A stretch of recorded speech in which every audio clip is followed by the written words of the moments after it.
애널리스트라는 직업이 있다.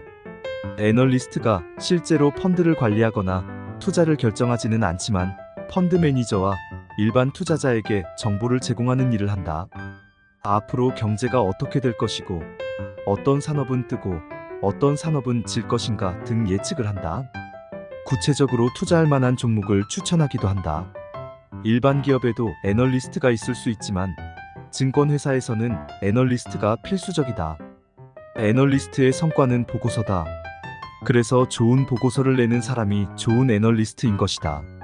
경제 언론사에서는 1년에 2번씩 애널리스트를 평가하는데 펀드 매니저를 대상으로 설문조사를 한다. 900명 정도 되는 펀드 매니저가 참여하기 때문에 영향력이 큰 조사다. 증권회사에서는 이런 평가를 근거로 자사의 애널리스트들에 대한 보수를 결정하고 또 계약 연장도 한다. 제자 중에 증권회사에서 오랫동안 애널리스트로 일한 K씨가 있다. 그는 25년이나 대형 증권회사에서 근무하다 최근에 투자자문회사를 차려 독립했다. 그가 이렇게 오랫동안 애널리스트로서 살아남았다는 것은 그만큼 좋은 평가를 꾸준히 받았다는 이야기다. 평가에서 항상 5위 안에 들었다고 한다. 애널리스트는 말 그대로 분석을 하는 사람이다. 그렇기 때문에 재무정보를 다루고 숫자와 싸운다. 그래서 분석력과 판단력이 좋아야 하고 수리적 능력이 뛰어나야 한다. 경영, 경제 전공자뿐만 아니라 이공계 출신도 애널리스트로 활동하는 이유가 거기에 있다. 그런데 K씨가 애널리스트로 장수한 이유는 그의 수리 능력이 아니었다. K씨는 기업 분석을 할 때 현장을 많이 나간다. 현장에 나가 분위기를 살핀다. 복도에 그림이 똑바로 걸려 있는지, 벽에 걸린 시계가 제 시간을 가리키고 있는지, 그리고 화장실은 깨끗하고 아늑한지, 직원들이 일하는 표정은 어떤지 들을 직접 보는 것이다. 그는 경험을 통해 이런 분위기가 회사의 빌딩이나 재무 보고서보다 중요하다는 것을 알게 되었다. 그는 잠시 떴다가 사라지는 기업을 너무 많이 보았다. 그 기업들은 기술력도 있었고, 전략도 좋았고, 전망도 좋았다. 그래서 투자자들의 환심을 얻었다. 문제는 성실하고 알뜰하게 일하는 자세가 안 되어 있었던 것이다. 분위기는 조직의 문화이고 인성이다. 기업의 생존은 바로 인성이 결정하는 것이다. 벽에 그림이 좀 삐뚤어 걸려 있으면 어떤가 하고 생각할 수 있다. 얼마든지 잠시 그럴 수 있다. 그런데 수많은 사람이 다니는 복도에 그림이 걸려 있는데 그림이 삐뚤어져 있으면 누군가 바로 잡아야 한다. 신속하게 말이다.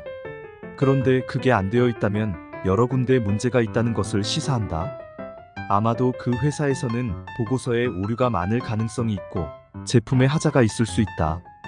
화장실이 깨끗하게 청결 상태를 유지하지 않고 있거나 아예 화장실이 후진 곳에 있다면 그 회사는 겉만 번지르르 하지 속이 문제 있다는 것을 말한다.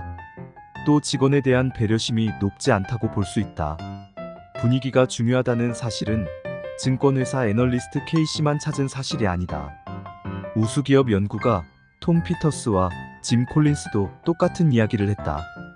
우수기업을 찾아서의 공저자인 피터스는 받침에 커피 자국이 있거나 잔을 건네는데 손잡이가 손님 편하게 잡을 수 있는 방향이 아니면 그 회사와는 거래를 하지 말라 했다.